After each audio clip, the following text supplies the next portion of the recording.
best of all. Don't keep changing, waiting.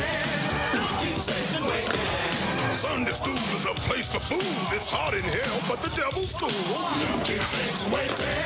Don't keep changing, waiting. So don't just sit there, join the club. Sell your soul to Beelzebub. Hello everybody. How you doing? It is I, Count Jackula, once again here for another satanic stream. How is everybody? I see Giovanni. I see Mr. Jimmy Jam. Yeah. Packerettes, my brother, man. Time to kick back, drink some beers, and smoke some weed. Actually, there's something I've been meaning to ask you, Jim. Have you seen this movie called Nixon and Hogan Smoke Christmas? It's weird. It's kind of like what it basically is it's basically like a, half-baked Jane Silent Bob Strike Back done on like a shoestring budget with a trauma kind of fucking attitude towards it, because like Santa Claus is like a demon zombie, and there's like a fucking like demon chick with a huge cock in it, and like everything's made out. It looks like a gouache. That's a way of putting it. It's like Jane Silent Bob go to a gouache show. Nixon and Hogan Smoke Christmas. It's not one of the best fucking movies, but it's a movie that I think you would enjoy. It's got a certain sense of humor to it. Oh man. Actually, let me see if I can. I'm pretty sure I could find the trailer. Hold on.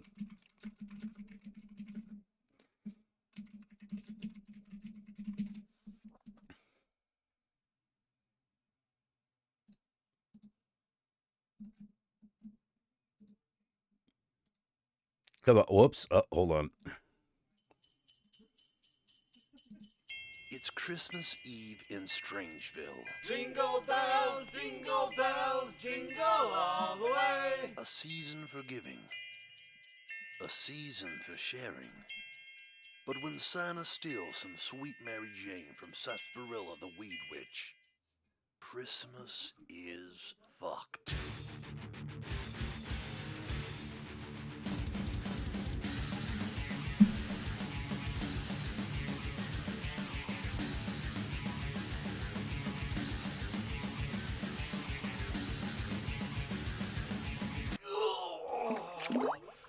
Merry Christmas, motherfuckers! Ho, ho, ho!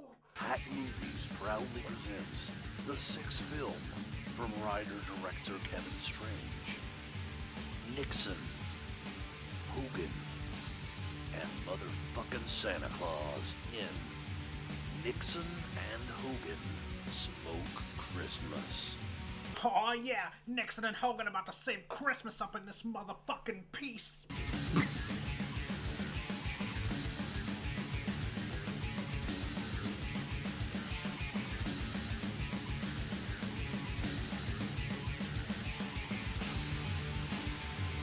On March 17th, 2010, It's been out for a while. Christmas comes to Strangeville. But now I feel like a butthole's asshole that's been fucked all night by a careless and eager teenage buttfucker that hasn't been introduced to the wonders of anal lube. Oh. Only from hatmovies.com.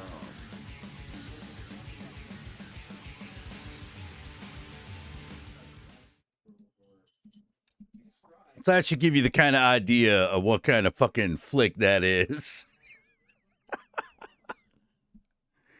Oh, it's on Troma now? Oh, okay, cool. Oh, man. I know that they've done, like, some other shit.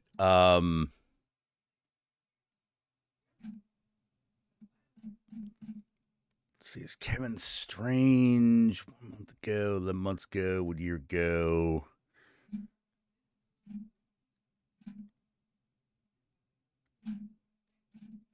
I know they were making like YouTube videos for a bit, and they don't. I don't know. I must be finding the. Let's see if I can find the other channel that they've got going. Oh! Here's one. Indiegogo piece and get.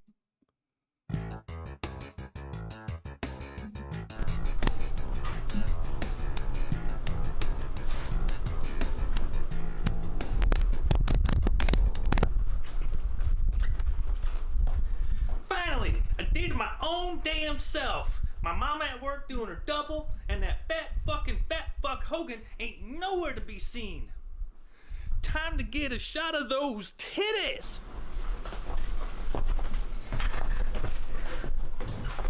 I know. I'll bust a baby rocket off to me and old Shaniqua sex tape. Man, I miss that dead ass bitch. Oh, Nixon with that Nixon, Rodney. Oh my God, it's so big, Nixon. Don't put that in. It's not. Dog, jacking it to your own dick piece, dog? That's fucking gay, dog. You be whacking it to the wrong shit, dog. Check out this new freshness. Yo, everybody be thumping their bad meat to this shit now, dog. Check it out. Check this out. You're gonna love this, Nixon. You're gonna love it. Tell me you love it. Nay, look at my pony butt. Oh, Pony porn? You be trying to get me to jack my body to horses, Hogan? Man, they ain't even got tears. But look at them soft ass manes, dog, and then expressive eyes, almost human. oh, look at me, I'm a real pony. Man, how the fuck did you get up in my house piece again anyway? Man, I locked all those damn doors. And I made damn sure there was no spare ass key outside, man. Damn! I snuck in through your window, dog, like you've been sneaking them bitches in and out all these years in the dark of the night. Why ain't you ever sneak me in, dog? What about me? What about my feelings? Hogan, man, I motherfucker, get the fuck about my house piece. No, dog, check it out. Nah, man, there be none of this. Nixon, I jack off the horses, Nixon, I eat all your pizza rolls, Nixon, I climb through your windows like some kind of creep in the night, Nixon. Now you best shut the fuck up and leave, unless you're about to tell me about the first hack movies in 10 years, and we both know you ain't about to do that, so get the fuck up and leave with your weird ass.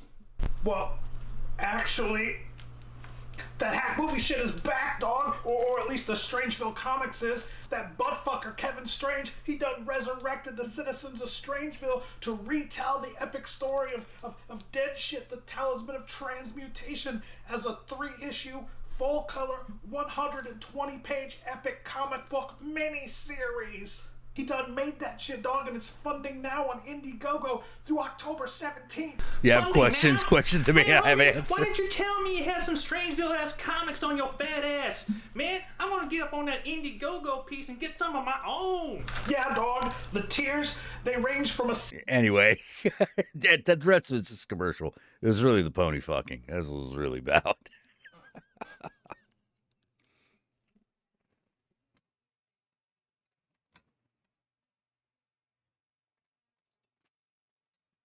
I've been like waxing nostalgic a little bit over the old video days, and kind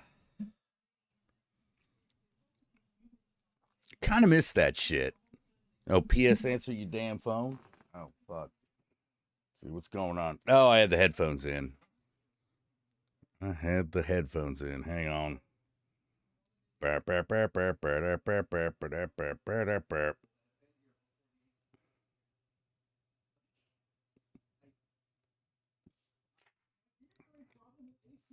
Let's see, do we miss anything?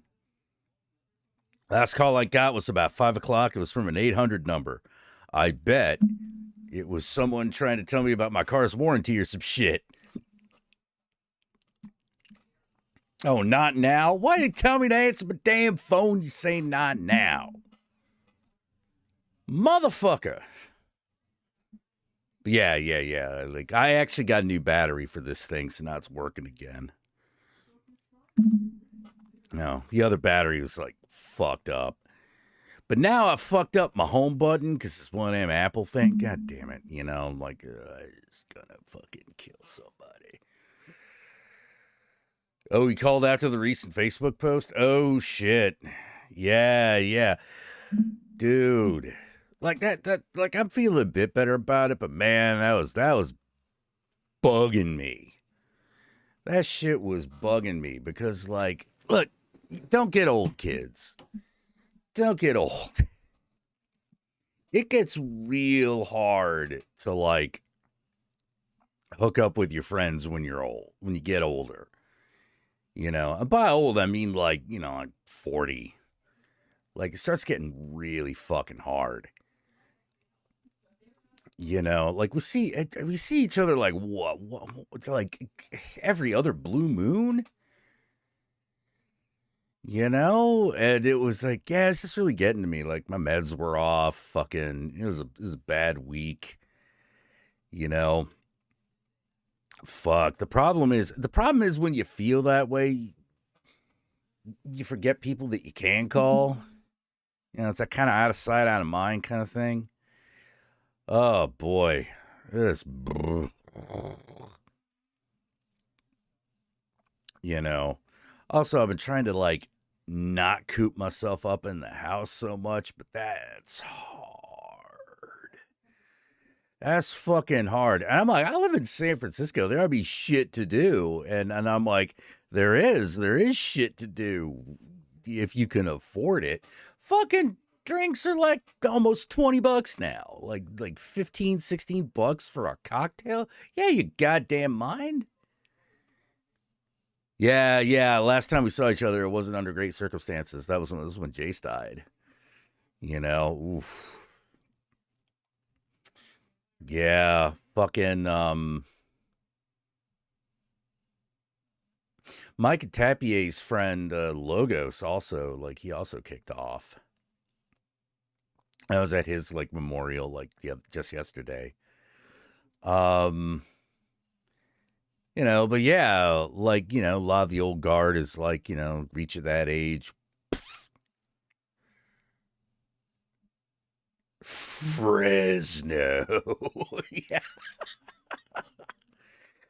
Well, I mean, like, I've been thinking about it, but like, I got to get my car in shape. Like, I was driving around, and all of a sudden the light went off, and I'm like, wait, I just changed this motherfucking oil. Like, what's going on? Now I don't know what's up. Still plenty of oil in the motherfucker, and I'm like, oh god. If the oil light's going off, but it ain't the oil, I don't know what the fuck it is. I'm hoping it's just some sort of like random weirdness, but the vehicle has been running kind of hot. You know, not so much like that the temperature gauge goes over the middle, but like something's up. And I don't know what it is. I don't think it's the head gasket. Head gasket goes like you get that sweet smell, that coolant smell. Don't got that. That's not what's happening. And I'm like, if there wasn't enough coolant, then the engine itself would be overheating. So I'm like, I don't know what's happening. Maybe one of the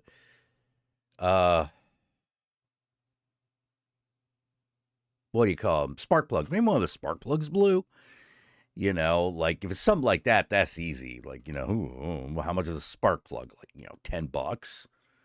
You know, but yeah, I actually don't know because I hadn't properly diagnosed it. Because by the time I got home, I was just sort of like, I don't want to cope with it. I'm not coping. I'm not dealing with this. You know. Yeah, don't think it's a head gasket. Hope it's not a head gasket. I don't want to have to do that again. Yeah. Oh, on a PT Cruiser, that job is a beast. fucking took me what, 6 weeks or something to fix it. And that was just me getting the top taken off and fucking putting it back together. Like the head gasket itself's like $12.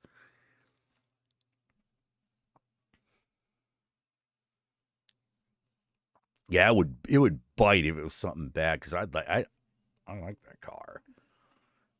I mean, I'm gonna have to get a hybrid at some point. Who knows when that'll be? By the way, donations are open. By the way, links below. We are accepting all forms of currency that YouTube can handle. Then if you're thinking of doing something a little bit more permanent, like, there's that Patreon to keep the lights on, as we say.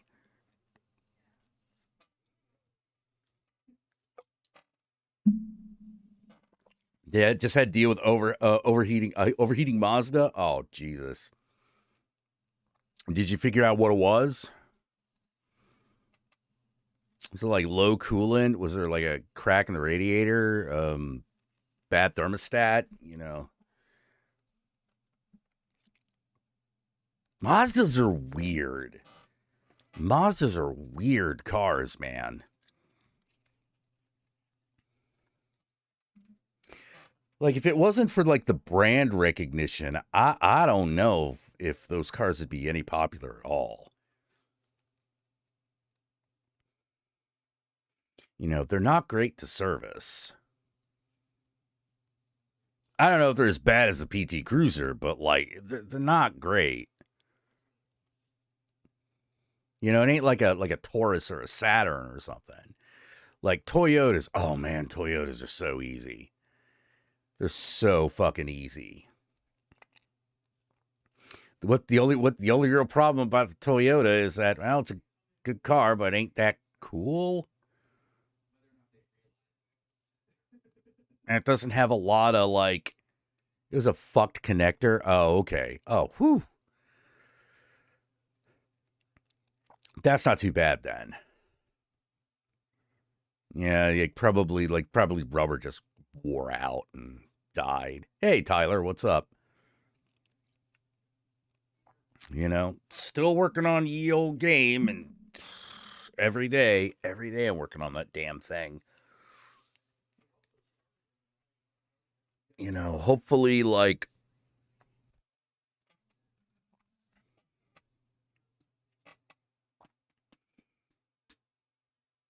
yeah, Mazdas are good for road safety. Oh, yeah, that's a good point.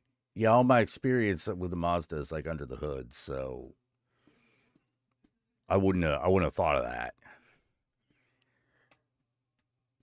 Hey, Stacy, what's up?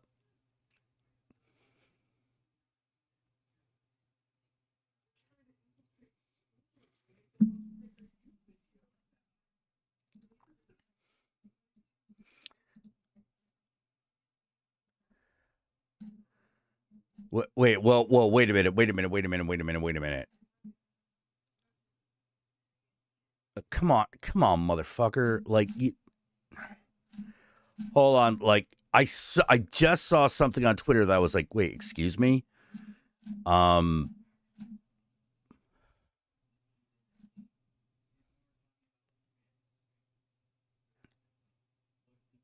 what? You should thank your Lord Fuels and provides food service. El colonialismo es necesario. Oh.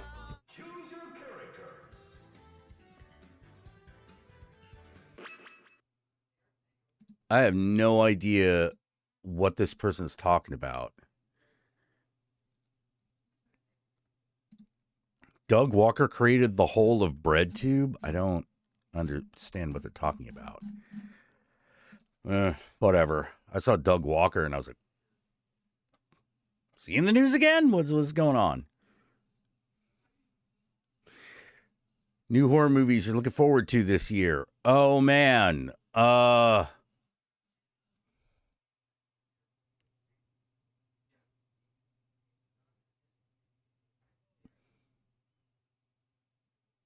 Not a lot, actually. There have been a lot of good movies, but like I've kind of gotten out of the habit of looking them up.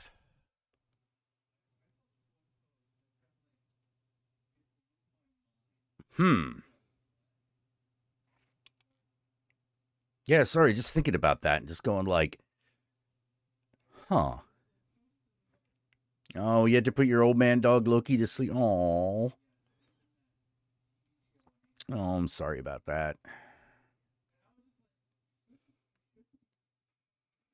Let's see, what horror movies are coming out? Let's take a look.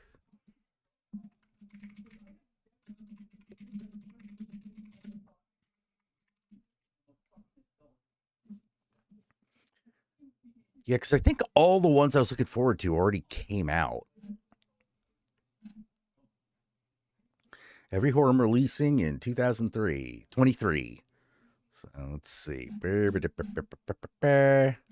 Insidious and Cobweb was good. That was insane.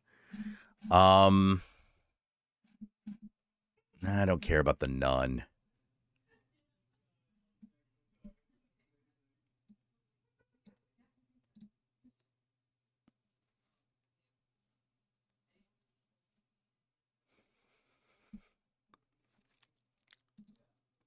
Let's see.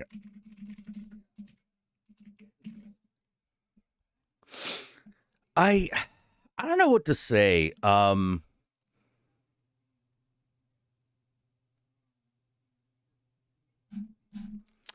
About Haunting in Venice, because I got kind of a problem with taking the Agatha Christie stories and making them supernatural.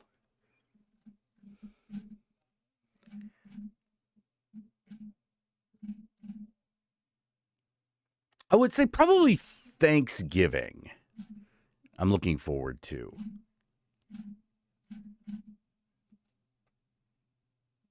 You know, everything else is still like kind of a, you know, there's a lot of TBAs. Like one I'm interested in is Dark Harvest.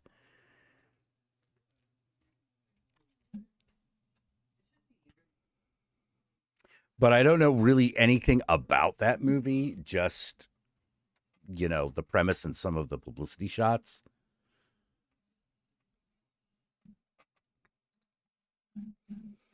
Yeah, most of the horror movie, the big horror movie like releases have kind of already happened. Well, the ones I'm interested anyway. I mean, like Saw 10 is coming out, and I'm like, okay.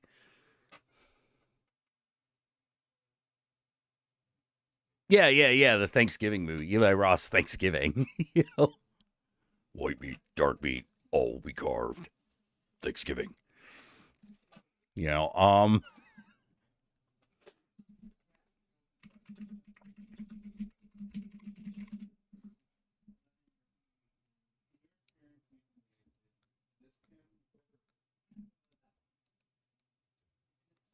yeah, we don't actually know much about the dang thing.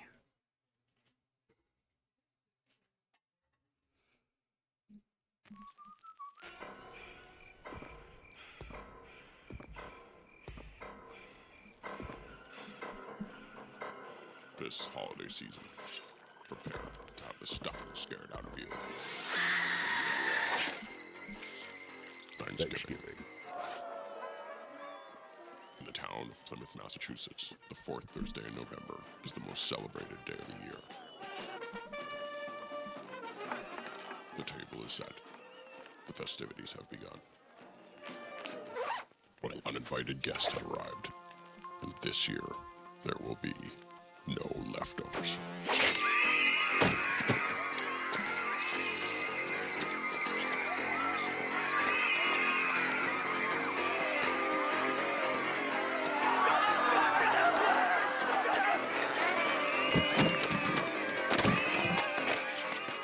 Thanksgiving. Whoops. white meat, dark meat, all will be carved.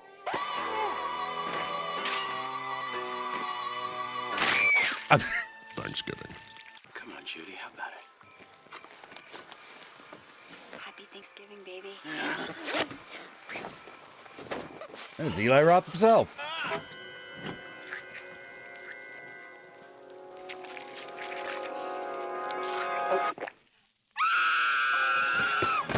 Thanksgiving. Cool it, Judy. You're safe. Bobby's here.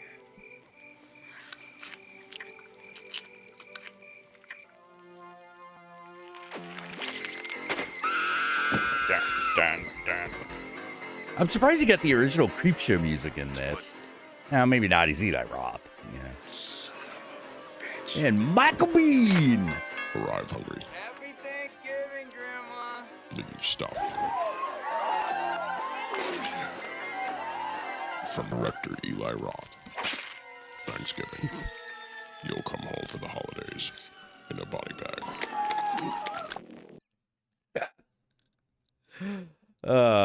Like that I'm looking forward to. Oh shit. We gotta do this one now. We're gonna do this one.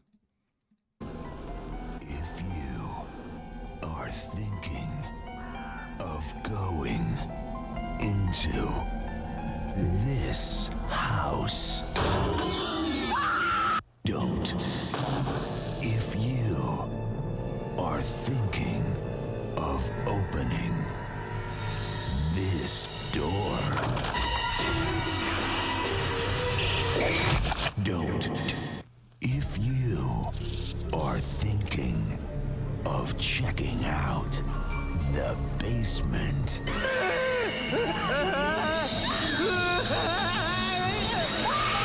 don't look behind. Don't look in there. Don't look up. Don't look anywhere. Don't scream for help. Don't move a muscle. Don't even breathe. Don't.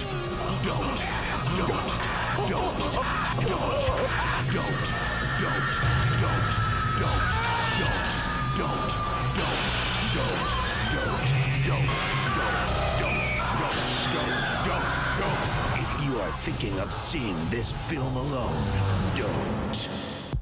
Rated R. Rated R.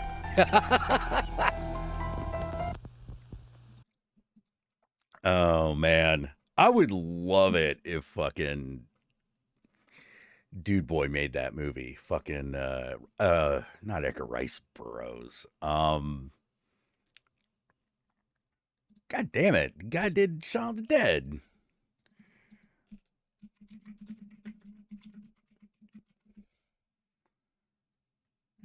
It's like Edgar Wright. Edgar Wright.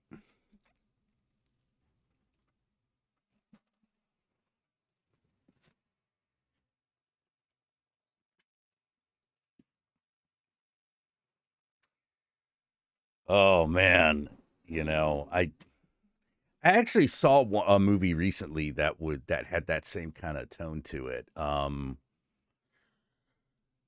was it? Fucking right. I found out that there was a sequel to Meatball Machine I had never seen. It's like a completely different story. It's one of those kind of sequel in name only. It's the same basic idea, like fucking something turns people into weird weapon monsters, and there's a lot of blood and tits. Japanese flick, done by the original director. Like it's kind of like the Dead or Alive series for him. Meatball Machine, ask for it by name. The sequel is like Meatball Machine : something.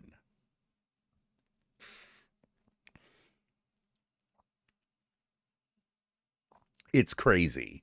Like that dude's movies are fucking nuts. You find it on Tubi. They actually have a small but very good selection of like insane Japanese, like low budget horror movies. You know, like Dead Sushi. I don't think they have Robo Geisha up there, but Robo Geisha is another movie in like that kind of tone. I think they might have Tetsuya the Iron Man up, but then again, so does Shudder, and if you've got Shudder, you probably won't do that. Have I seen Evil Dead Rise? I did. It's really good.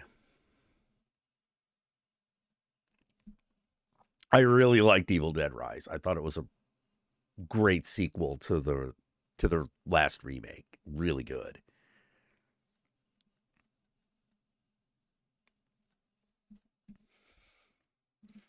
Yeah, let's see. What was it? Yeah, Yoshihiro Nishimura. You know, that's the dude who makes like Meatball Machine and like Mutant Girl Squad and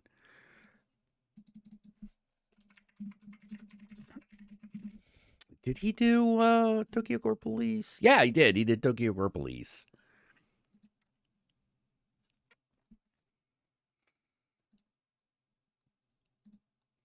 Oh, Tokyo Gore Police.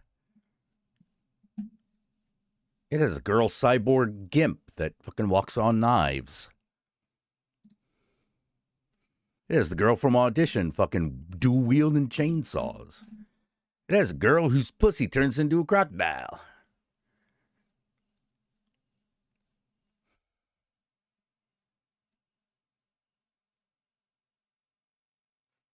Believe it.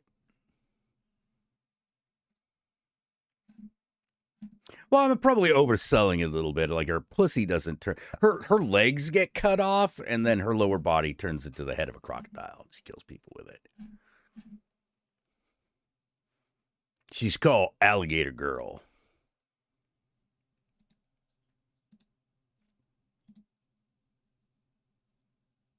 YouTube will probably get mad if I put her picture up there. She's also got like her nipples surgically removed. It's a weird movie.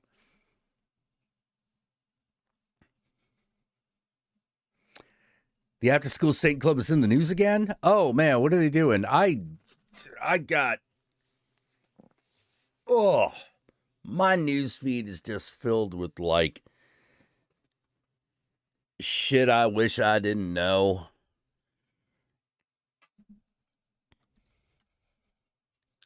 I don't even know what's going on in this world anymore.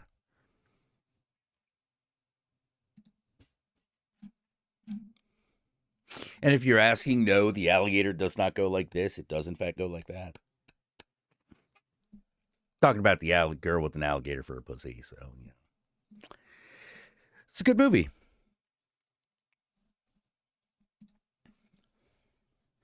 By the way, if you want a really good recent horror movie that's a little romantic, Bones and All? I think it's called.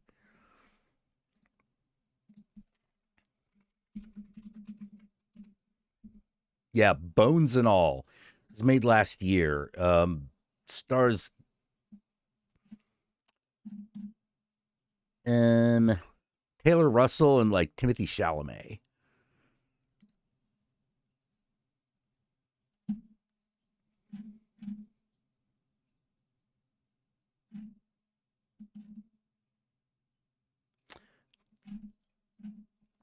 And the thing is, it's like it's a really good role for fucking Timothy Chalamet because like it's nice to see him not be Space Jesus.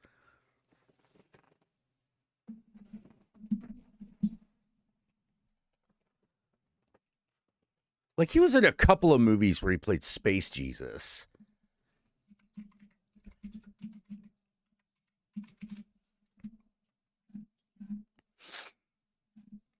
You want Timothy Chalamet? I am Dibs.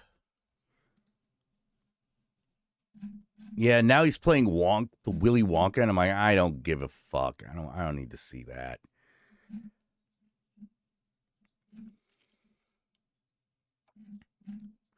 Yeah, he was in Dune. What was the other one?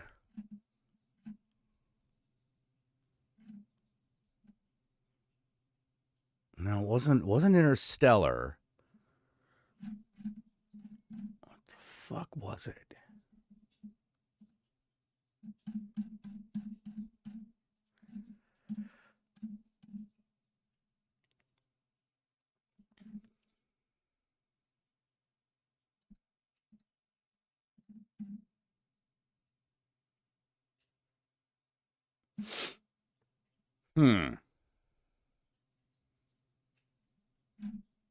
Maybe I'm confusing. Maybe he only played Space Jesus once.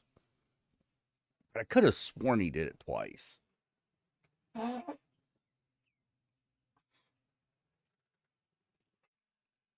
Hey, Zombie Warrior. What is up? Yeah, it's a cannibal zombie Bonnie and Clyde movie.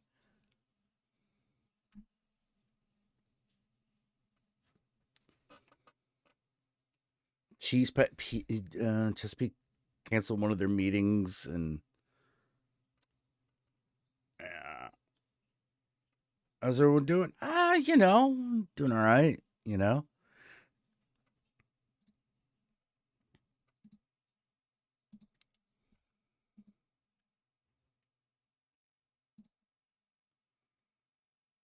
Bit of a slow night. It's also a bit of a late night.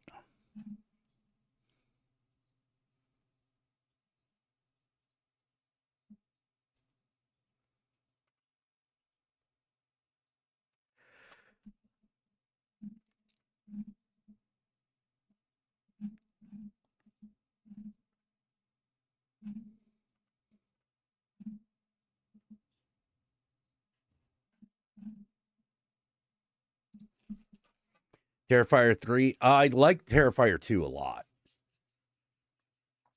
I thought Terrifier, the original Terrifier, was, it's all right. It didn't set me on fire, but I'm like, oh, yeah, it's pretty good. It's all right. But Terrifier 2, I thought was amazing. I thought that was a great one. I thought that was a vast improvement over the first. Yeah, I heard that Trump got slapped with a RICO charge. I don't know when Max Triple Xene is coming out.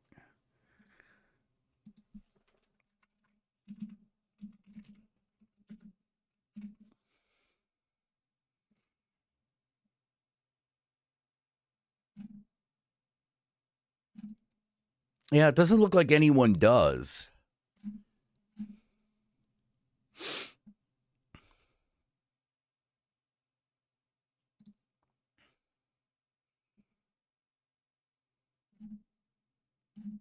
All we got is that trailer that we got like 10 months ago. Which really doesn't tell you anything.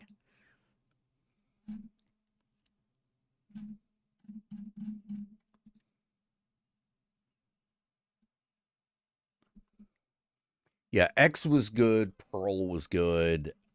I'm assuming Max Triple Xene is going to be good, but we don't know when it's coming out. It was supposed to be out like forever ago.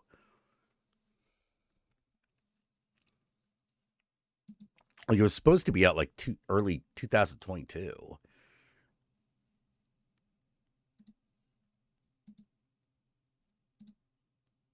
Let's see, when did Pearl come out?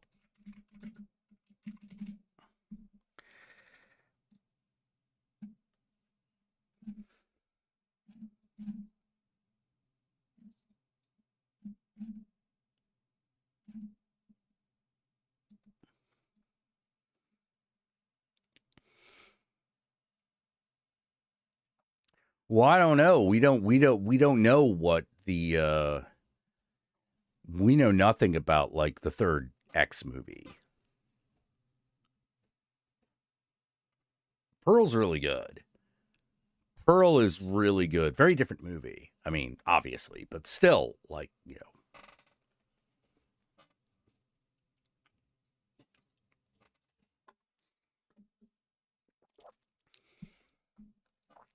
lot of horror movies about fucked up people, recently, which I think is really good. But one thing I do kind of miss,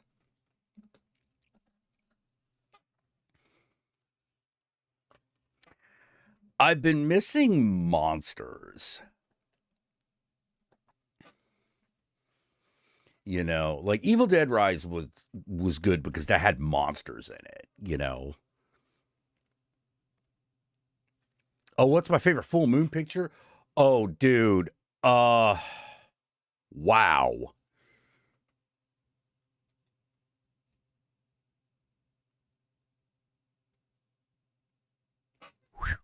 Um how to answer that question?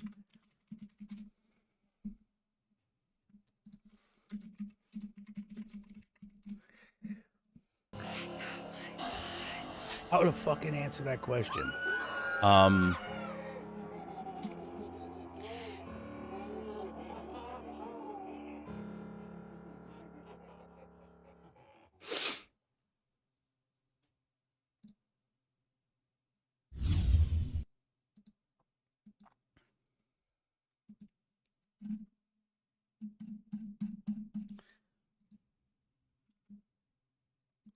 hmm.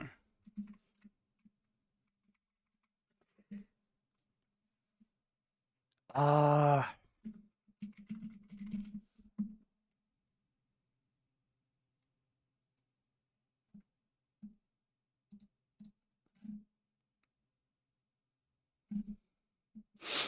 God damn it. Probably Puppet Master 3. Probably Puppet Master 3. Like that one's I feel like that one is probably one of their most solid pictures just overall.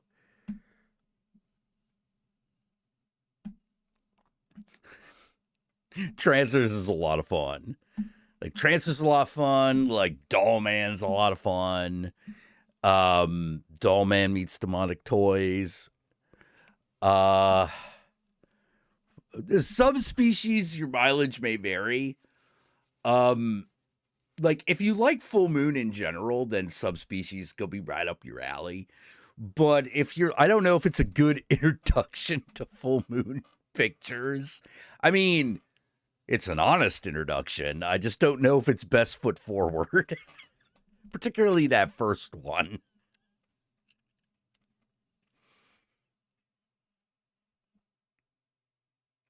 Troll was full moon?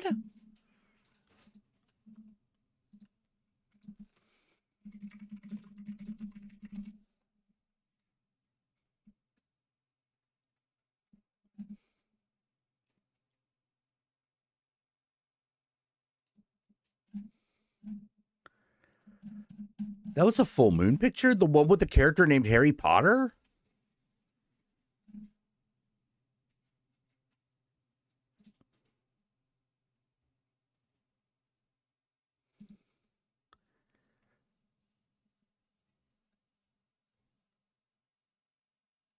Yeah, GL. I'm right there with you. It's like first one bad, you know. First one dog shit. 2, still kind of dog shit. 3, yeah, that was all right, you know. Yeah, I was about to say, like, I was pretty sure Troll was before Full Moon. Like, Full Moon kind of starts in like 87, you know.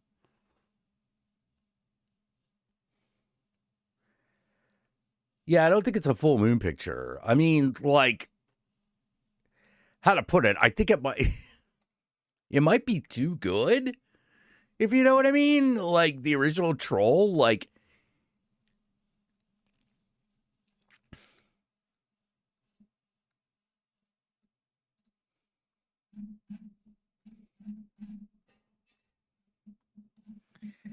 all right, let's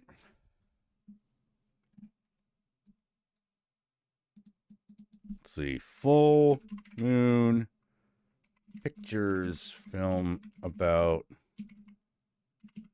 succubus crime fighter.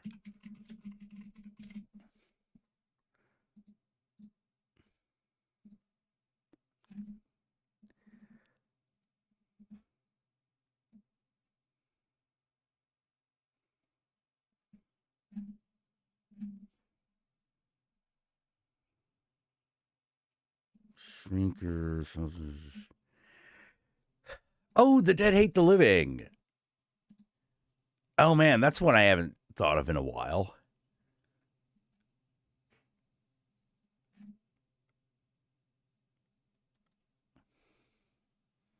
Killjoy 2's surprisingly...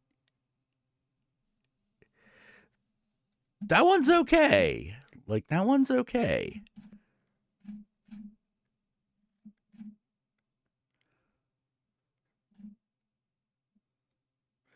Da, da, da, da, da, da.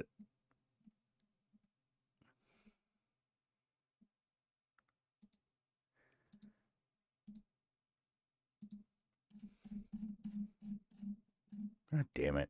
What? Oh, shit. I forgot that they did Head of the Family.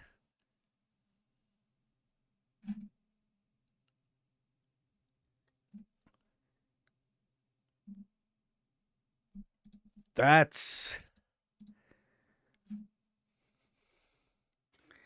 Oh, my God.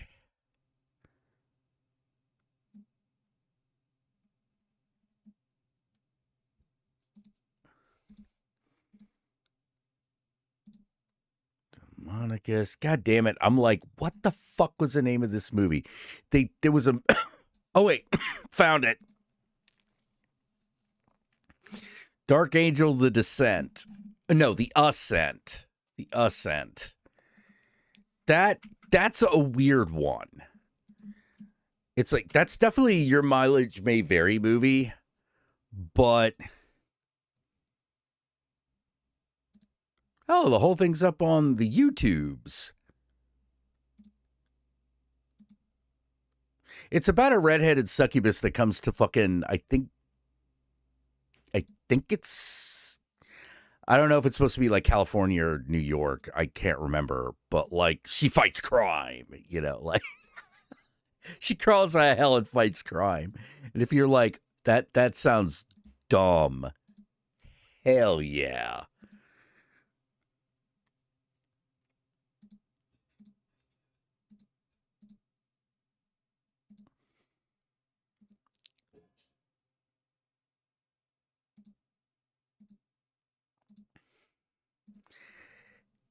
Hell yeah. Dumb as shit.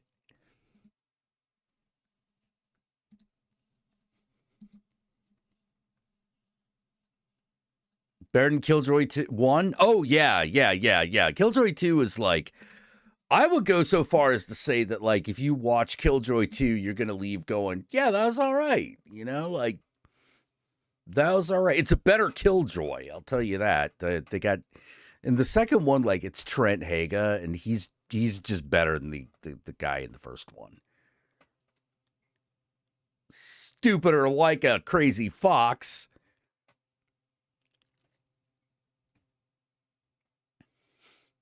You want to see Head of the Family, but it's never available for rent? It might be on YouTube or something. You just looked and said it was on Tubi? Ooh. Yeah, Moonbeam made a bunch of kid movies. They actually made, like, I think they actually, not Dinotopia, but, like, was it Dino City? I think they made the Dino City movie.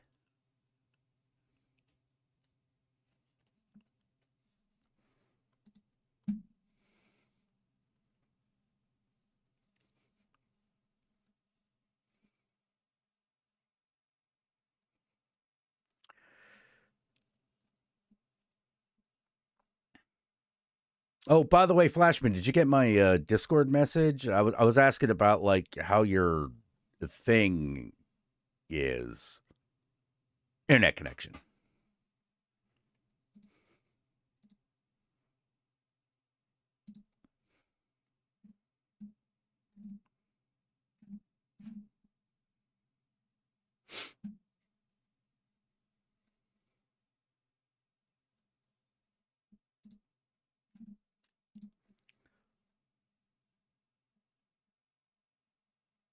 No. Like Dinotopia had like, yeah, you got the right idea. It was like it's like Dinotopia, but it's actually not.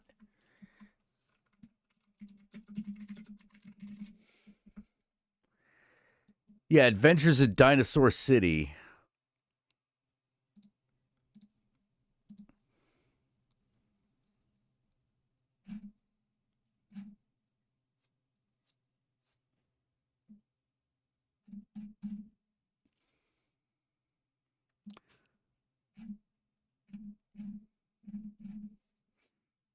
Do.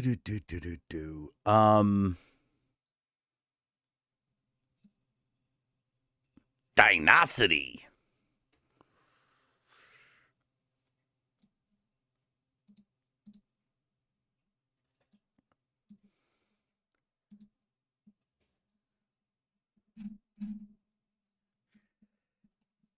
Yeah, I think. Oh no! Apparently, Dino City. It does not look like that was a Moonbeam production. Hold on. However, I almost guarantee that Prehysteria was. Yes, I was confusing Dino City with Prehysteria. You know, because dinosaurs. All I knew is it was not the one that had Whoopi Goldberg in it.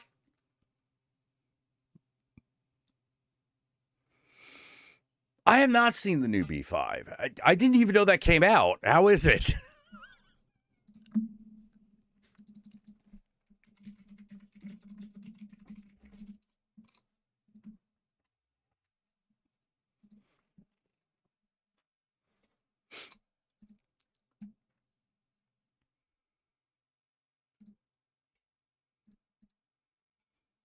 I mean, I am a little like weirded out that like Captain Sheridan looks younger than fucking Bruce Boxleitner ever did. Like, that's weird.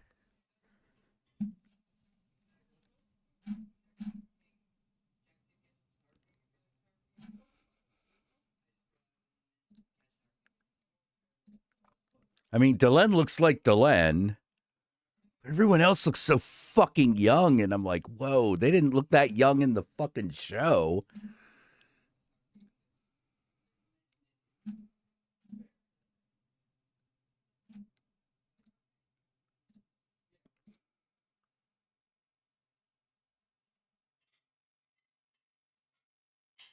You liked it? Good. I was actually kind of hoping that they would like. I gotta ask: does Bester show up? Claudia Christian doesn't not sound the same at all. Yeah, the outlaw Johnny Black is finally being released.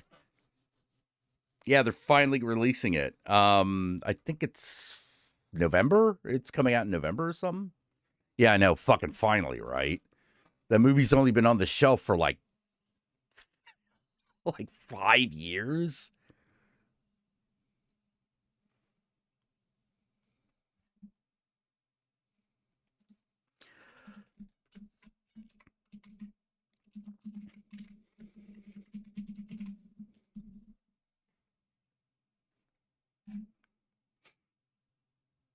What they got? Oh, they replaced Garibaldi?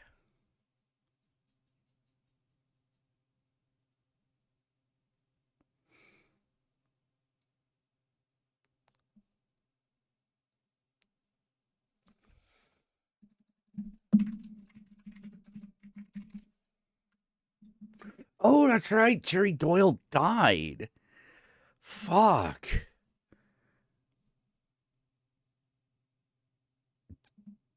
July 2016. Oh, yeah, a lot was happening that year.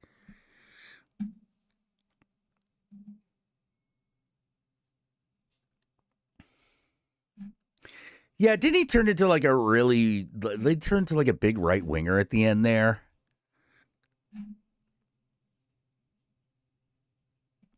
Uh-oh. He wrote a book called Have You Seen My Country Lately? Well, that kind of answers that. Oh, man.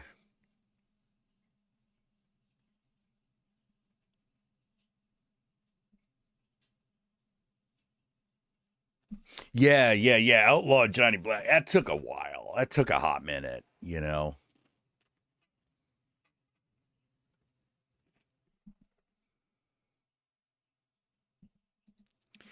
Yeah, like fucking he was Rushlight. God damn it. I hate all those guys. I hate all those like conservative political commentators. They're all such fucking idiots. Fucking idiots.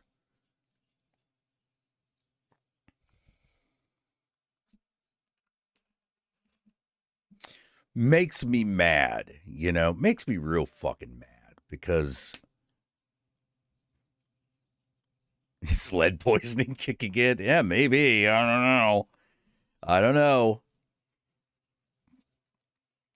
But yeah, I really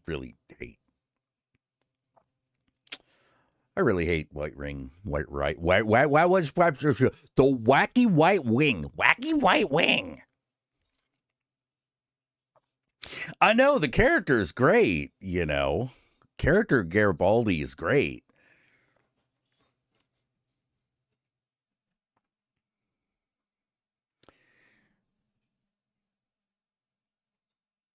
Yeah. Well, it's weird. Well, the thing that they have figured out is they're like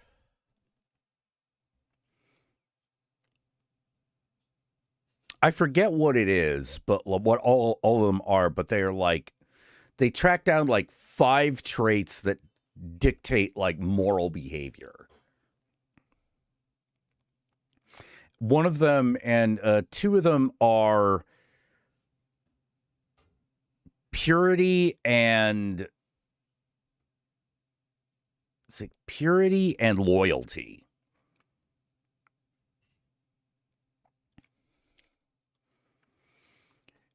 And between liberals and conservatives, those 2 are flipped, whereas they're actually like right on par with each other in the other 3. But like conservatives put loyalty above purity and liberals put purity above loyalty.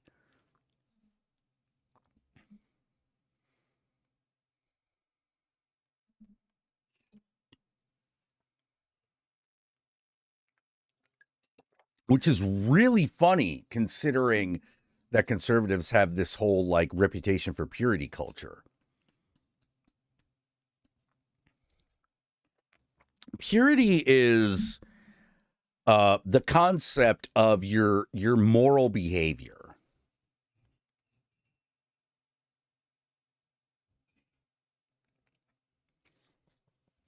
You know, what does one do in order to be a proper member of your in-group?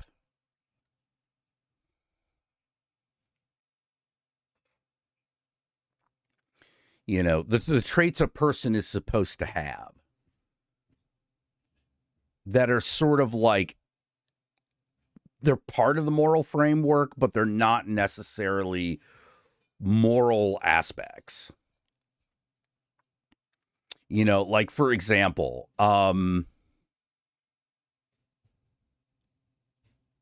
believing in Jesus, no sex before marriage, those are all like purity traits. That's how they categorize them anyway. But the irony is that liberals, you know, put purity at a higher level than loyalty.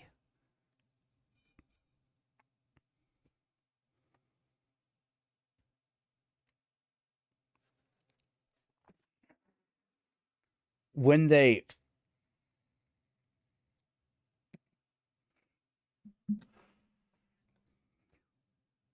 originally like came up with the idea, they categorized purity specifically as, you know, the concept of how badly bad behavior, according to the in-group, affects how a person should be treated. So, sex before marriage, all that kind of thing. And the thing is that they originally thought that the purity trait was actually much lower in liberals. Turns out they were wrong, because what they didn't adjust for is the fact that conservatives are very loud about their purity traits, whereas liberals aren't. Their purity traits are around different things.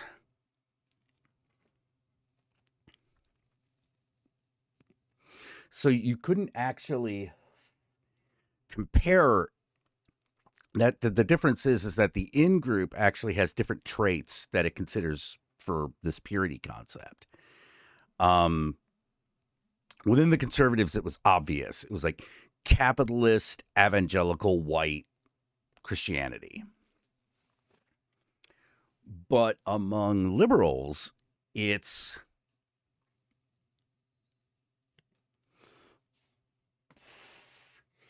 a bit closer to class consciousness.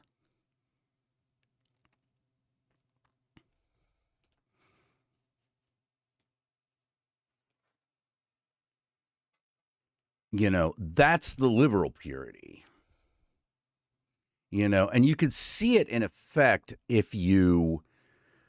when you go on like BreadTube and stuff and notice how left everyone needs to make themselves look.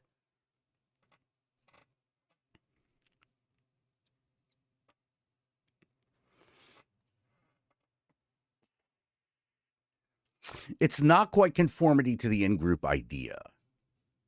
It is that, but it's something a little different.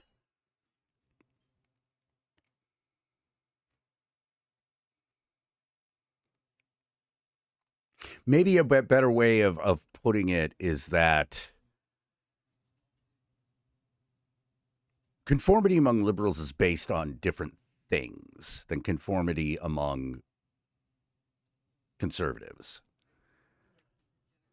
Like with conservatives, it's kind of a like yes, no kind of situation. But with liberals, it's like, how many of these traits do you have? Kind of like,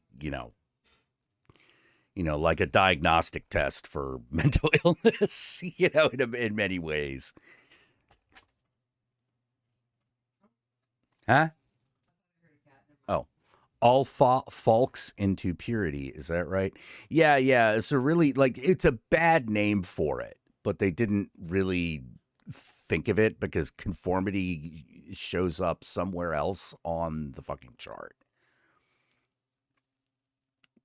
No, you're not too stoned. It's weird.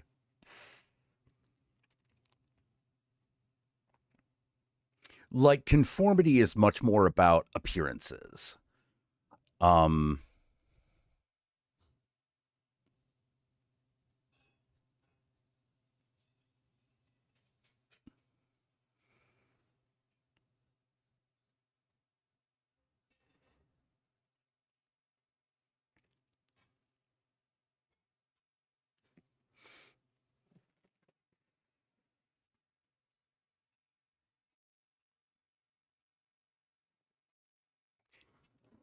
Yeah, it's really weird. I'm not sure I entirely trust it, but the point is that among conservatives, loyalty is more important than anything else.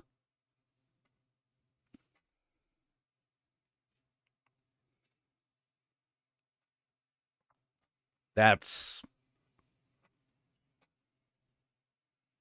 the long and short of it. It's also an evidence by the fact that conservatives tend to believe that more people agree with them than actually do.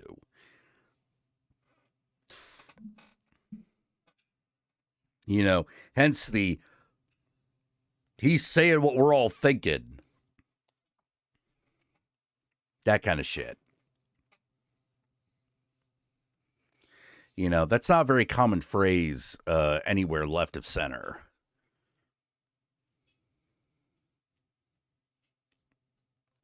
You know, because people left of center don't tend to be the kind of people that think that way.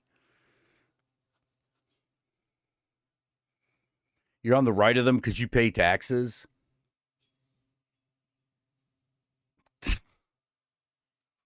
That sounds like horse shit to me. Yeah, it's like that's compulsory. You know, you have to do that. Otherwise, they send the Goombas after you.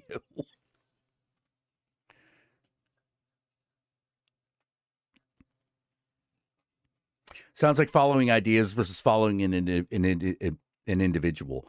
Actually, Stacy, that's probably the proper way of putting it.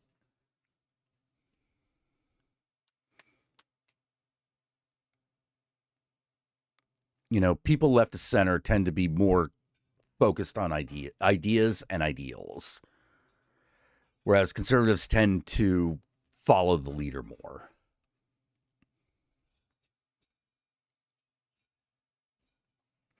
Which makes sense because conservatives tend to be people for whom the establishment actually benefits or seems to benefit, at least in their eyes.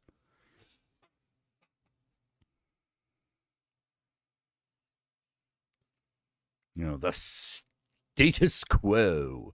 But it's not even really the status quo, which is the weird thing. As a sovereign citizen. Yeah, shut the fuck up. You are not a sovereign citizen. You know, stop giving me this. What's that one phrase that they always like to say? We're not a democracy. We're a constitutional republic. And I'm like, that's a form of democracy, you shit for brains. Like, voting still happens. It's still one man, one vote. Is there something wrong about democracy that's a fucking answer you have? That we're not really a democracy? Like, because when someone says we're not really a democracy, like, I don't know how to, it's usually considered a bad thing. But you're like, no, we're not. We're a constitutional republic. And that's why blah, blah, blah, blah, blah, blah, blah. I'm like, what? Who gives a shit? Like, how does... It's the same bullshit I have. It's one of the same problems that I have with a lot of academic speak, which is like, look, just because you changed the name of it doesn't mean you actually changed the thing. You know, like I don't like it when liberal academics do that. I certainly am not going to like it when like average conservatives do that. Oh, hold on.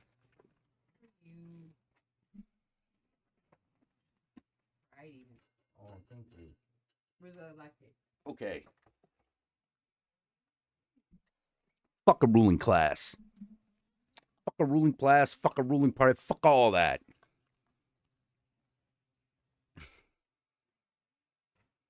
Yeah, fuck all that. Plato was a fucking fascist. Little proto-fascist, little stoic, home poetry-hating piece of shit.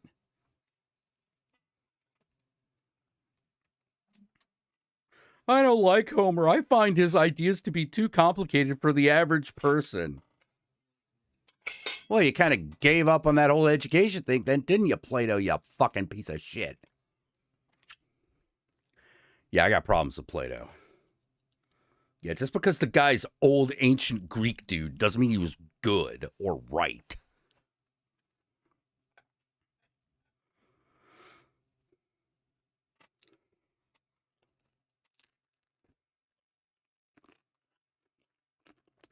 How can you argue with Plato? I read him.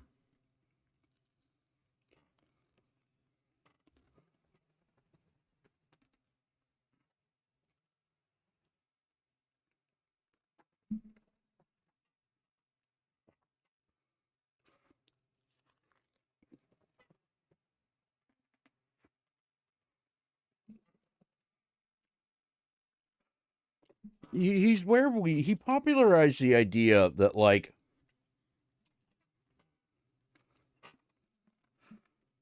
there is some pure ultimate concept just hanging out in the fucking ether.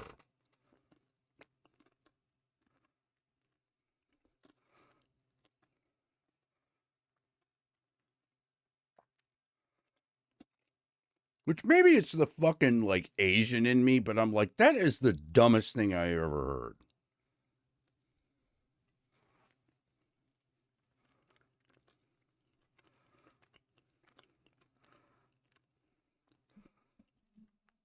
You know, one of those, there may be a best, but there's no perfect. Like, heaven's not perfect in Eastern mythology.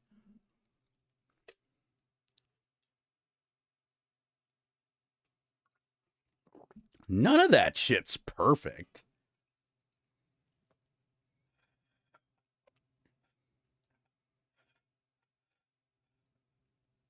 You know, why would it be?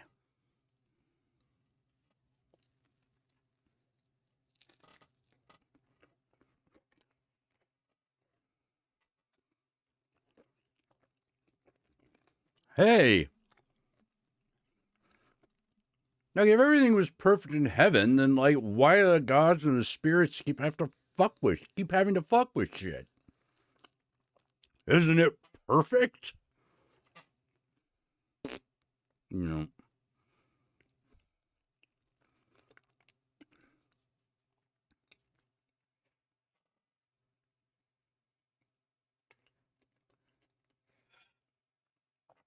If there was perfection, there wouldn't be any war, you know?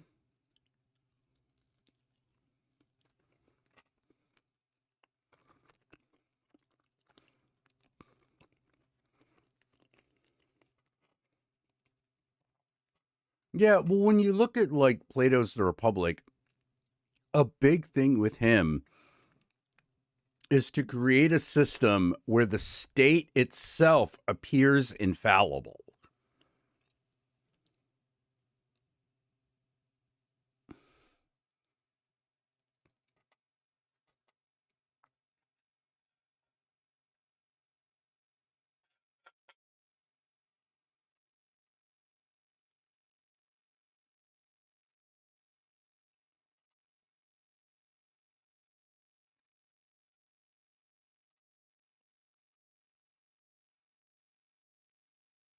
He's also a big jingoist.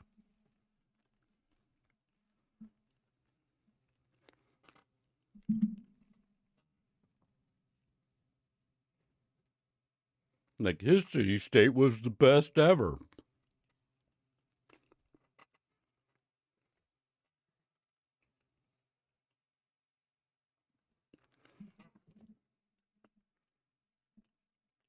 I mean, to be fair, he's considerably left of the Spartans, but, like, you know, so what?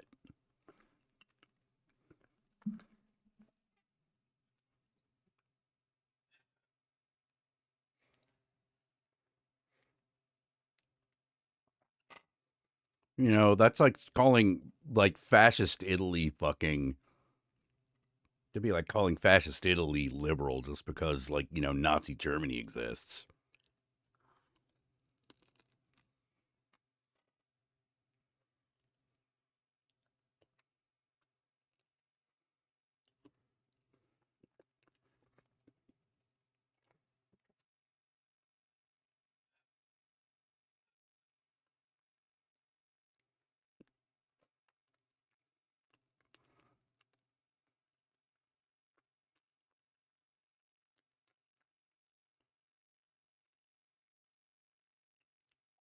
Yeah, everyone's rich and has a mansion in Christian heaven. I'm like,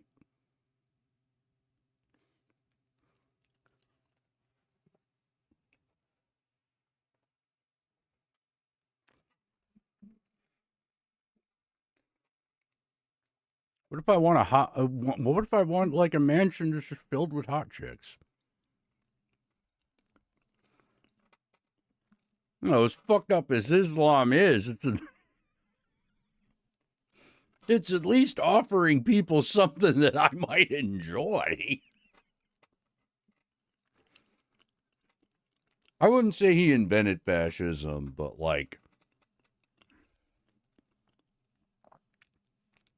he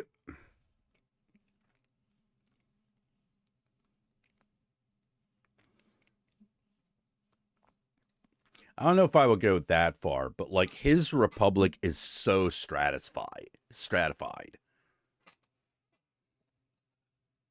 You know, everyone's in their perfect place and never leaves. And you're like, yeah, except people don't work that way, dude. Well, you make them like that, and then you have a perfectly just society.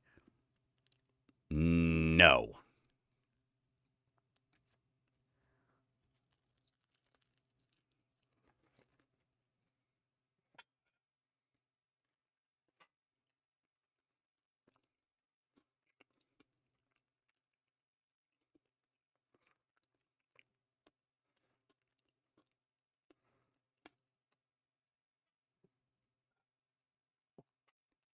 Skin so clear you can see through it. Yeah, that was always a weird one.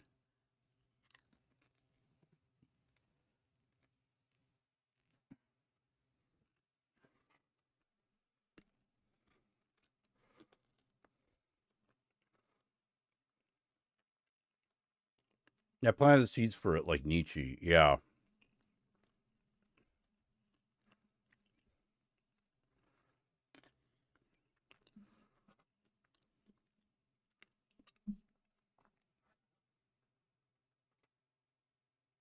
One of the things that annoys me about Nietzsche is everyone who believes in the philosophy of nihilism fundamentally misunderstands Nietzsche.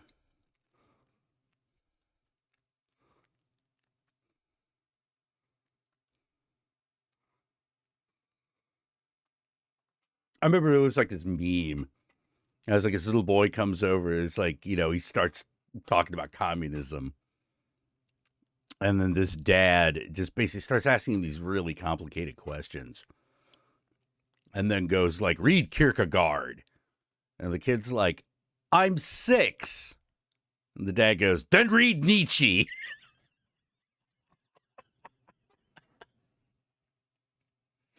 You know, because like I gotta.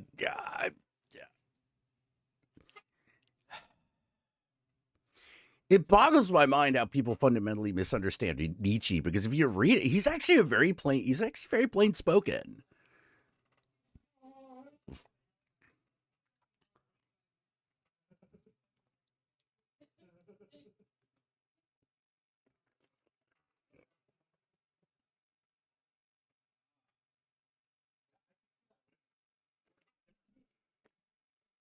No, he wasn't. He wasn't that highfalutin.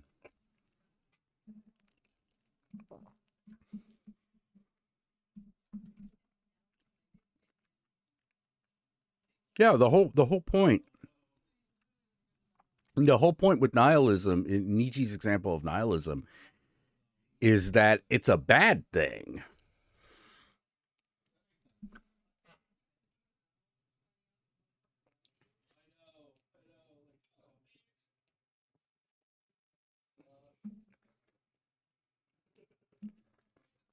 But basically, they read all about the Superman, the Ubermensch.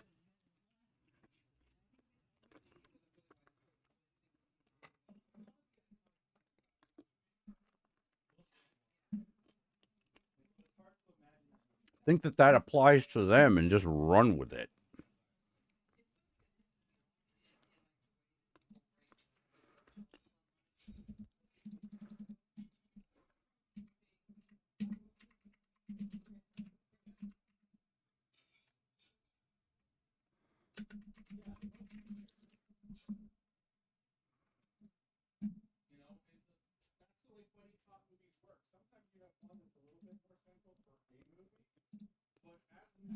Where was there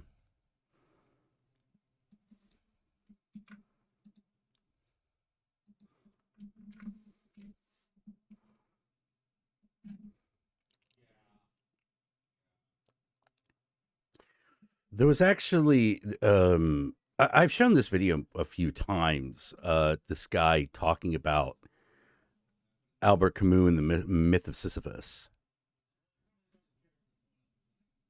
And I always thought it was really good. Yeah. I understand. I understand what this is.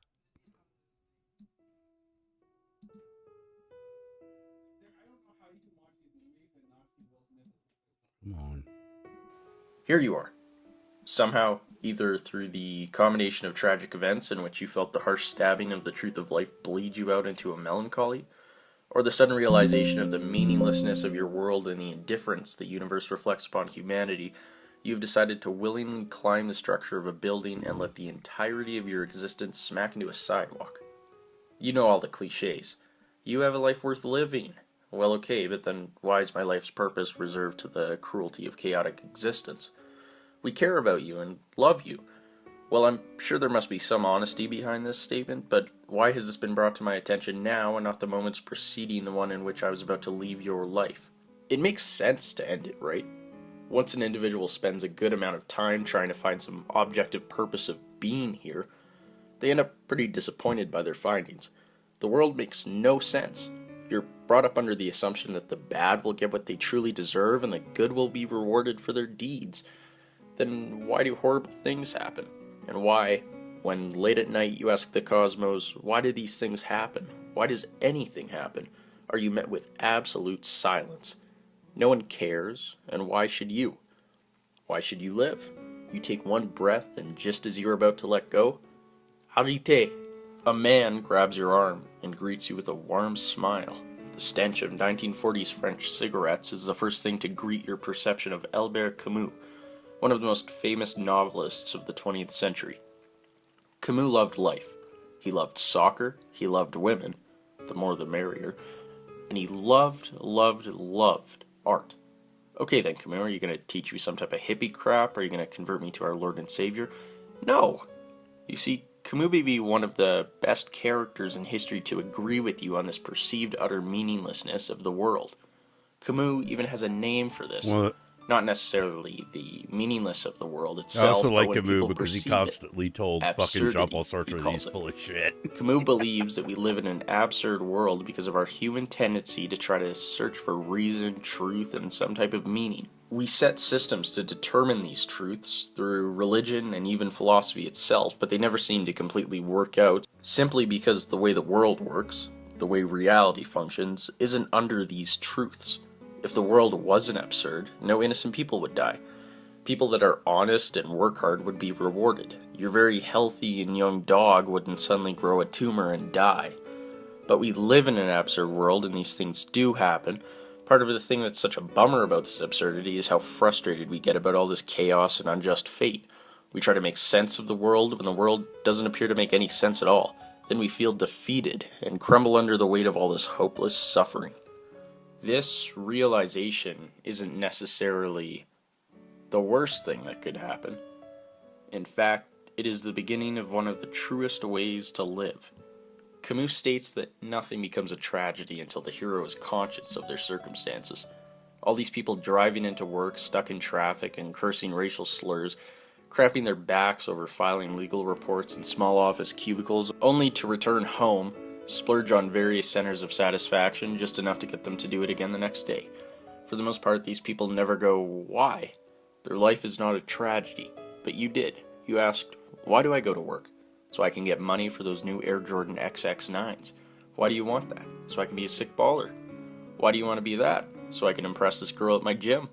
Why do you want to impress her? Because I think I have the possibility to fall in love with her. Why do you want to fall in love? Because then I will be happy. Why do you want to be happy? Because it feels good. Why does it matter if you feel good? It's better than feeling bad. Why does it feel better? It just does. You saw that there was a logical fallacy in anything you did, that eventually you reach a point where you go, what is the point? So you're here. Thanks, Camus. Yes, you are conscious of your existence and you think suicide will solve the absurdity and meaninglessness of it all. But have you considered your other alternatives? You see, for Camus, there is but one truly serious philosophical problem, and that is suicide. Judging whether life is or is not worth living amounts to answering the fundamental question of philosophy. All other questions, whether there was truly 3 dimensions, Whether we have 9 or 12 categories in our minds, which eye is Sartre's good eye, these are secondary. Camus takes this seriously and presents us with this idea of the reason why we off ourselves. We do it because we are conscious of the absurdity of our world and our existence, and we simply cannot take it anymore. Suicide to him is confessing that life is too much for you, or that you do not understand it. It is merely confessing that it is not worth the trouble. Camus knows you're stronger than this, and you know somewhere inside yourself you are stronger than this. Have you ever considered the strength that you hold as a human being?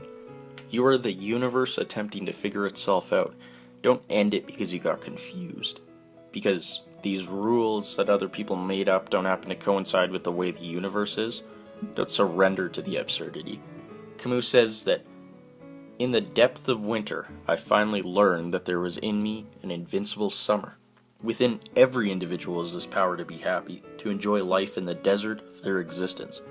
Albert Camus knew this, and he knew that arguing with a suicidal nihilist will amount to no good if he tried to use any system of purpose, because that's just not something you do with a nihilist.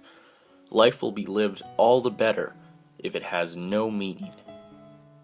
But the suffering, Camus. What about the suffering? This is totally the absurd's fault, man. And do you know what you should do? You should revolt against it, scorn it, but never deny its existence. You have to accept it scornfully.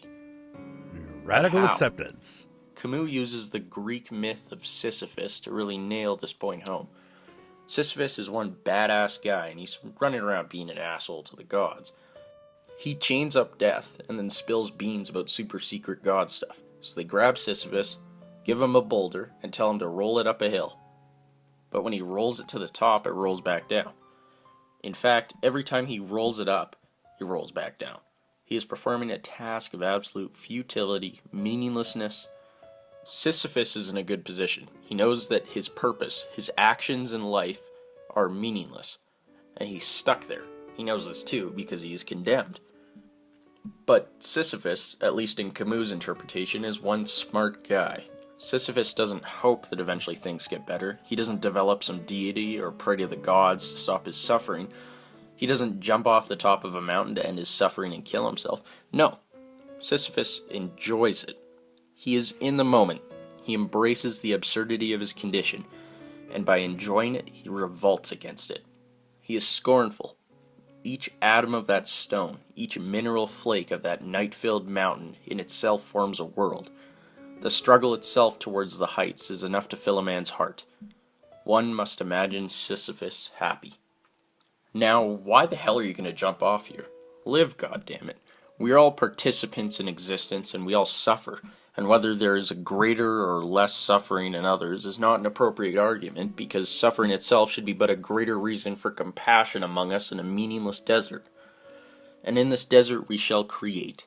Continue to push the boulder of existence, of life, not because you may reach the top and be done, but because it is in the suffering, in the hardest of our times, in our loneliest of lonelies, in our daily struggle to comprehend just how absurd everything is, we experience the most fullest, genuine, and beautiful of life that our human condition has to offer.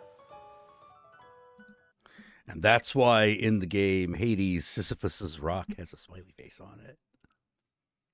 You know, like clearly, like the people, somebody who wrote it, the narrative for the Hades game, like read Albert Camus.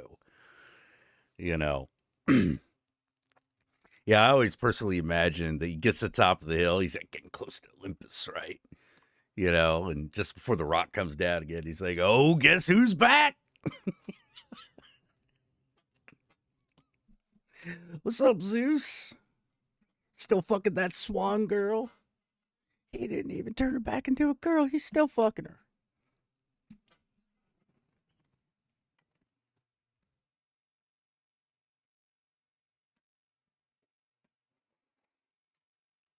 Hey, Harry, you stopped beating your kid yet?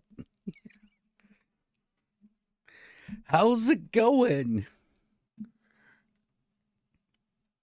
And speaking of Harry's kid, Hey, Aphrodite, what's it like being married to Hephaestus? How's that working out for you?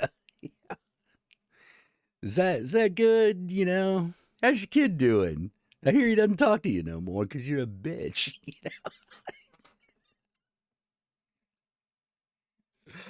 know?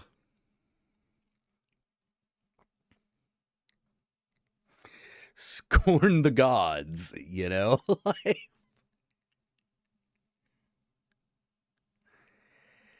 Yeah, what if he's just doing that to have something to do, man? Like, everyone's got to have purpose in life. My purpose is to roll this thing up to the top and then watch it roll back down. You know? Doesn't that seem awfully futile? Well, yeah, but each time I do, I try to piss in Zeus's face and watch him try to dodge the stream, you know? Like,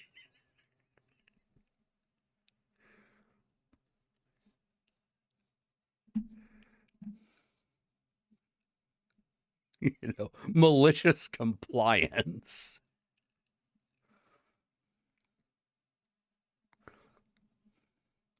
Gets up there, hey Zeus, did it again. It happened again. Just like you said it would. Oh man. Look at that. Oh, well, you're still not getting off that mountain. Yeah, just like you ain't done fucking that cow. You know? Oh, by the way, I'm not talking about Hera. I mean that literal cow over there. Holy crap, how are you king of the gods? Is that how you become king of the gods? You fuck all the animals, or you just turn women into all the animals? You're a closet furry, dude. I think y'all just like come out. You know, just gets up there just so he can bug Zeus. Hey Zeus, I think I figured something out. Did you know?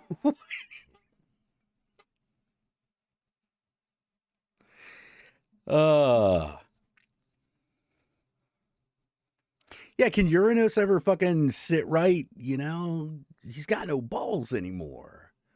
Do you think, you know, well, the gods trying to woo Aphrodite because she saw it. It's like, you know, she fucking, she like came from like Uranus' ball sack, right? I don't mean like in the normal way. I mean like literally, like she come out of that like a fucking oyster. You know, like you fucking one of Uranus's testicles. You know, at least that's what you trying to do. Maybe that's what it is. Maybe you get Aphrodite, you get her legs open. There's just like a big ball sack there. You know, maybe she's hiding that from everybody. You know, that's what I heard. That's what I heard. That's not true. Well, what about all that other shit that I was talking about? You know, why you put me here? If it wasn't true, why am I pushing this boulder, bitch?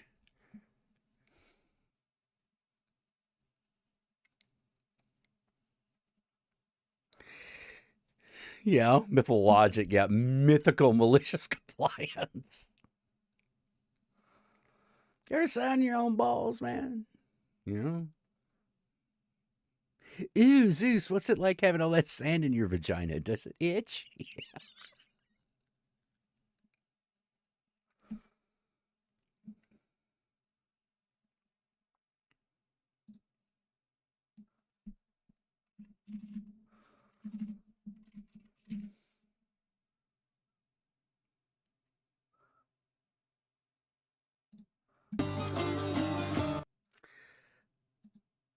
Hell.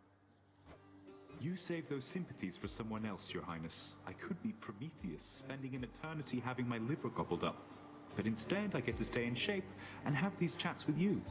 Now, I'd better get back to it. Aren't you a sight? Word is that the most beautiful Happy the Rock. Asphodel lately, Prince. From the sound of it, why, I think that has got to be Eurydice and Orpheus. You heard correctly, Sisyphus. Orpheus is reunited with his muse at last. Or at least he gets to visit on the regular when he isn't busy at my father's house. So you've heard of them, have you?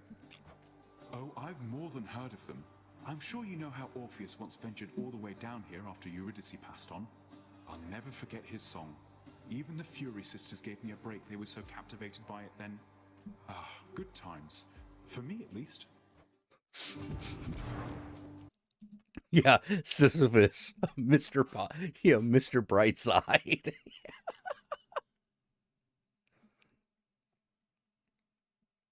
Do you think Zeus would sleep with Loki if he knew Loki could get pregnant? Ooh. Sisyphus owns the first bedrock.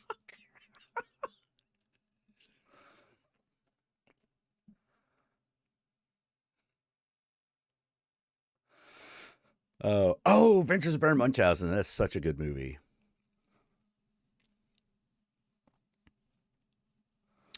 Yeah, walking my rock. How you doing? Rock. I got a rock. You know?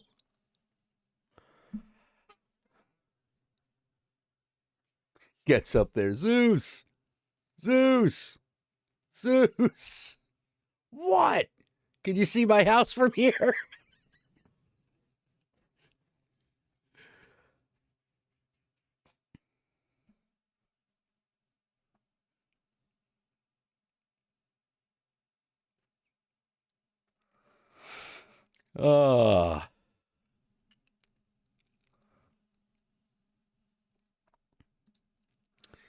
You know, but yeah, I do like that overall philosophy of like doing your best to like, you know, scorn absurdity, you know, scorn the absurd things that happen. Sisyphus and Dwayne Johnson go on adventure. Oh shit, does that make Sisyphus Nate Jason Statham?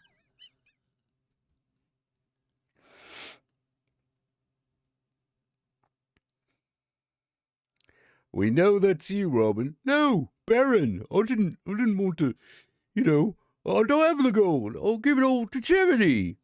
Well, we're not looking for the gold. What are you doing? Looking for you. Oh, no. I can't do that. Not since I found myself. Yeah, I'll realize I never really want to be big and strong. You know, these days I prefer to be dainty. They call me midget here. I love it. It's bliss.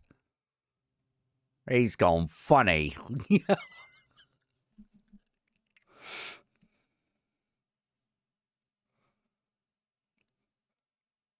Either Jason Statham or Kevin Hart. Well, like, The Rock's got to be The Rock, you know. So...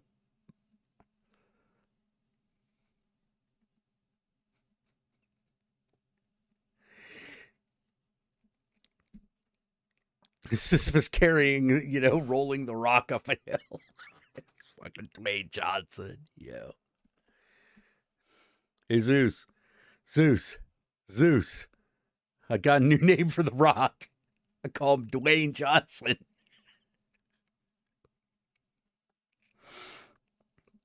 You know? You see, before he was a movie by Michael Bay, now he's Dwayne Johnson. Get it? Get it? Yes. Why haven't I killed you? Because you can't. I'm Sisyphus, bitch. If you could have killed me, you would have, but you can't. So here we are. Sisyphus is Channing Tatum. Ooh, that could work.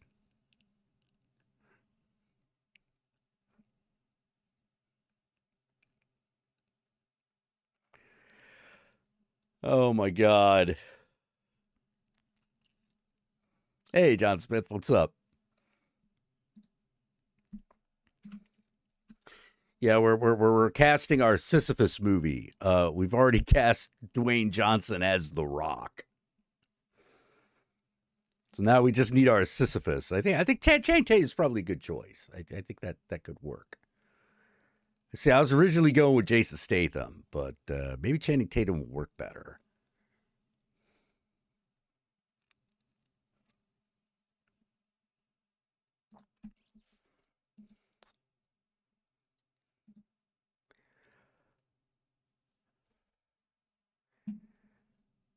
You know, sometimes I wonder, like,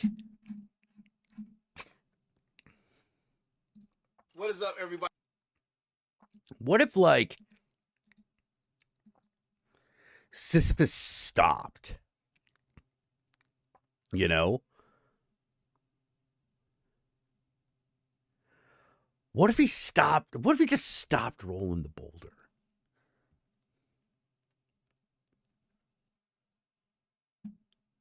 Like, I'm just going to stand here for a bit.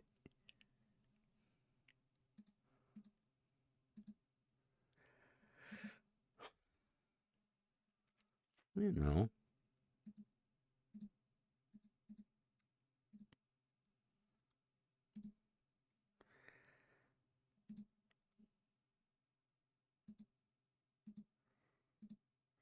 You know, I'm just thinking about it. I don't have an answer for that.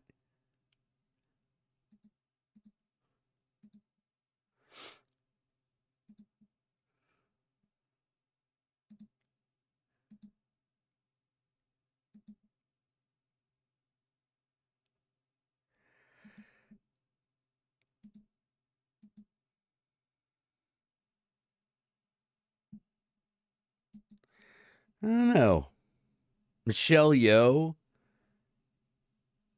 as Sisyphus?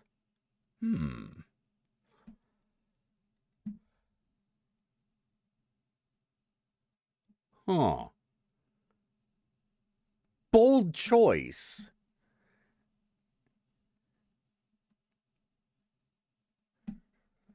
Bold choice.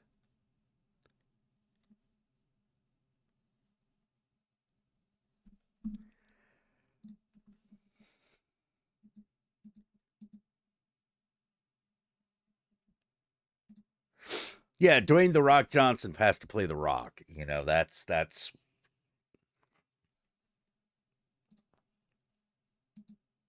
you know, I think the way we should do it is that The Rock is just The Rock's head.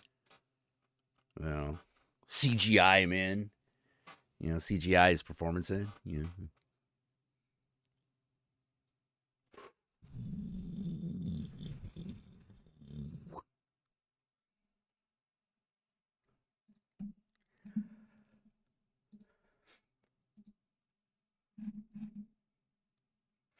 Yeah, they talk about philosophy occasionally. You know, Rock, question for you. Oh, shoot. How do you feel about the meaninglessness of existence? Well, I'm a rock, so I've got a pretty good perspective on this sort of thing. I mean, I'm a rock. Fucks up with that, you know?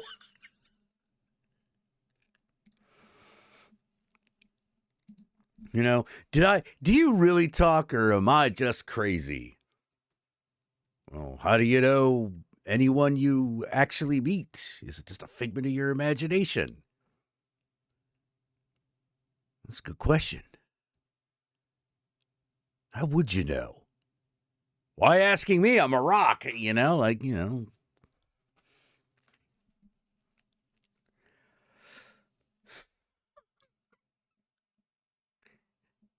Like, I don't know how you end this movie, but, you know.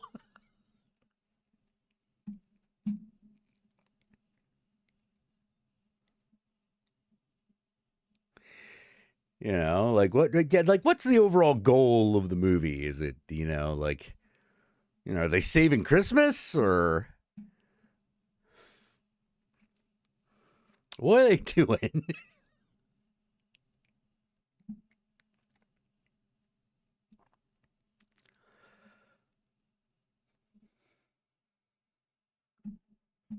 I'm thinking about this way too much.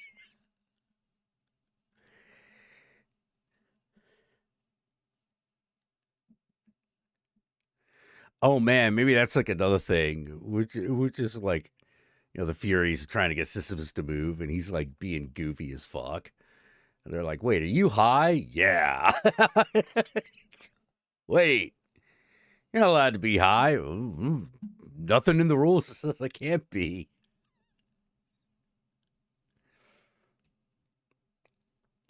Yeah, they go on vacation, you know?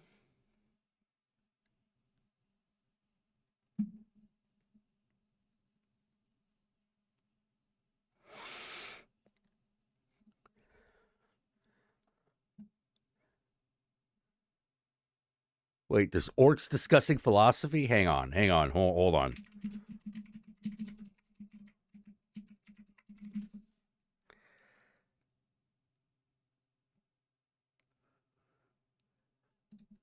And now for government-mandated semi-educational content. Today, orcs discuss philosophy. I think, therefore, I am. What? I think, therefore, I am. I read that in a Yumi book. Yumi book? What you reading? And what you reading stupid Yumi stuff? 'Cause I was a smart boy. And sometimes Yumis write down important stuff. Is that important Yumi stuff? No, it's pretty good, this is stupid. This Descartes, he can't tell that he exists, except that he's thinking, so he must exist. That's stupid. I hardly ever think and I'm still here. Yeah, there's a whole lot of stupid Yumi smart boys that say dumb stuff. The stupidest git's name is actually Yumi, because he's so stupid. David Yumi. Yeah, he thinks that there ain't no causality. You mean like, when you kill a Yumi? No, that's casualty.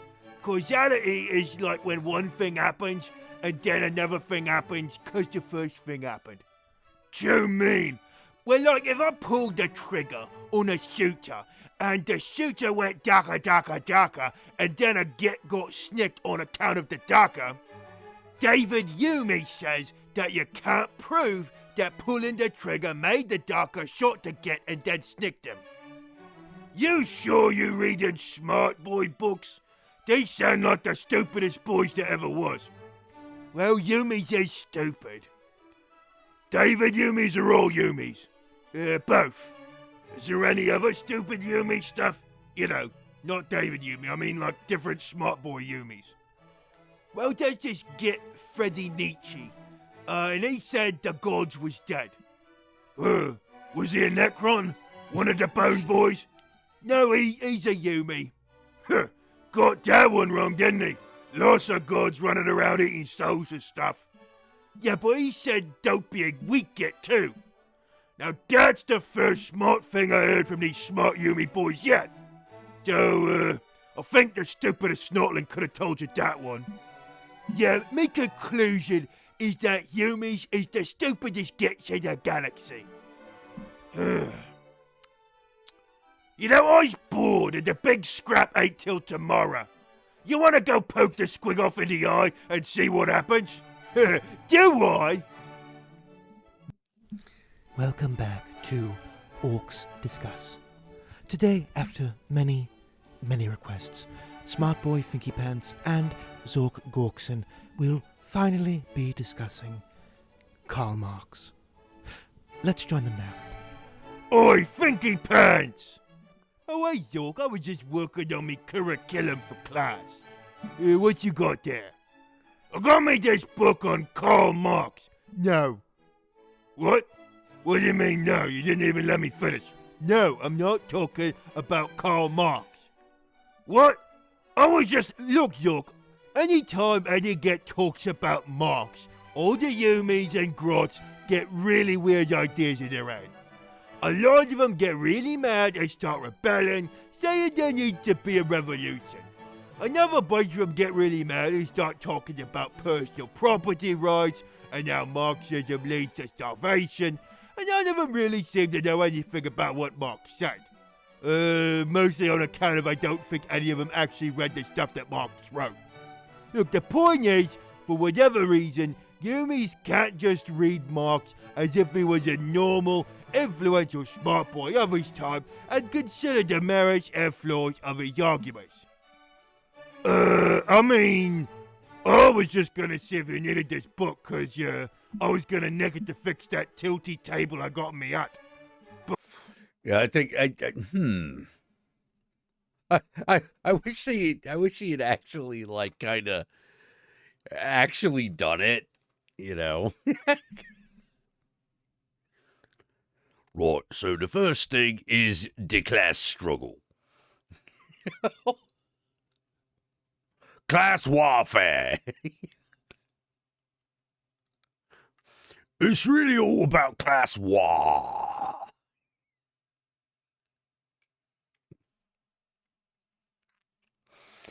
Yeah, there's no Thomas Aquinas on this table.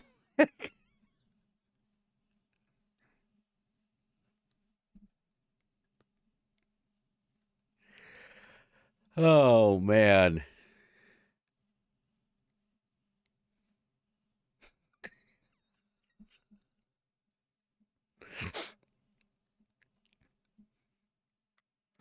Oh, man. Okay, I think I'm gonna take off for now. I want to particularly thank Brian Lawson for his donation. I'll be back. Don't worry. I'll be back later this week. I think I'm gonna, I'm running a little low on energy, so it's a little harder to keep.